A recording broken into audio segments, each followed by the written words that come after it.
আসসালামু আলাইকুম। সবাই কেমন আছেন? আশা করি সবাই খুব ভালো আছে। একেই বলে সময় যখন খারাপ যায় তখন চারিদিক থেকে সময় খারাপ যায়। একে তো বাংলাদেশ ন্যাশনাল টিমের এই মুহূর্তে ফর্মটা খুবই খারাপ যাচ্ছে।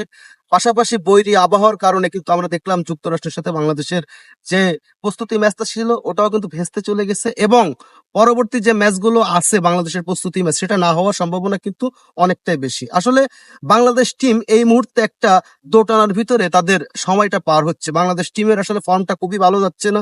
পাশাপাশি আ যে ক্যাপ্টেন, আসলে ক্যাপ্টেন একটা টিমের জন্য বড় ফ্যাক্ট। কারণ ক্যাপ্টেনের যখন পারফরম্যান্স ভালো থাকে তখন কিন্তু একটা টিমের আ আসলে মন থেকে উজ্জীবিততা আরো বেশি হয়ে যায়।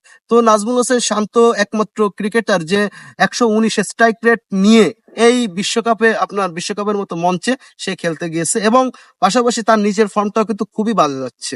আপনি যদি ফর্ম হিসেব করতে থাকেন তাহলে সেখানে দেখা যাচ্ছে একমাত্র ধারাবাহিকভাবে খেলছে আপনার তাওহিদ হৃদয় এবং মাহমুদুল্লাহ রিয়াদ। এছাড়া কিন্তু কোন প্লেয়ারেরই ফর্ম তেমন একটা ভালো নেই।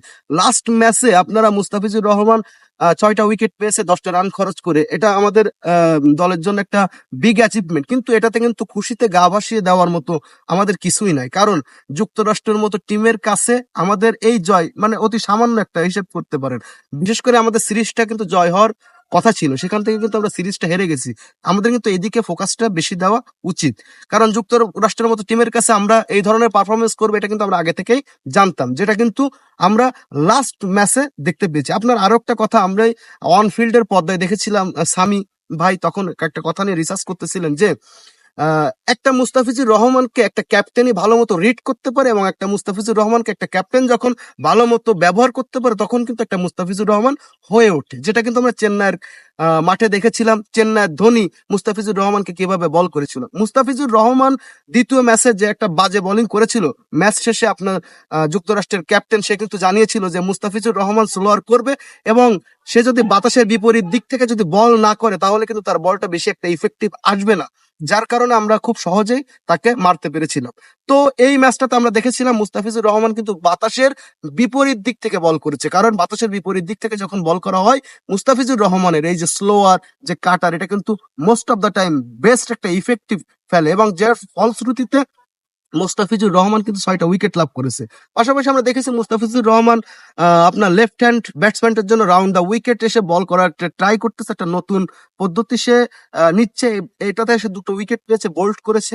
এটা একটা সুন্দর জিনিস। আশা করি মুস্তাফিজুর রহমানের ইফেক্টিভ গুলো থাকবে এবং এটা বিশ্বকাপের মতো মঞ্চে বাংলাদেশকে একটা শুভ বার্তা দিয়ে যাচ্ছে অগ্নি। আর বাংলাদেশের সামনে বিশ্বকাপ ম্যাচ নেপালের সাথে রয়েছে, এরপরে হচ্ছে আপনার নেদারল্যান্ডসের সাথে রয়েছে, তারপরে হচ্ছে আপনার শ্রীলঙ্কা, সাউথ আফ্রিকার মতো টিমের সাথে ম্যাচ রয়েছে।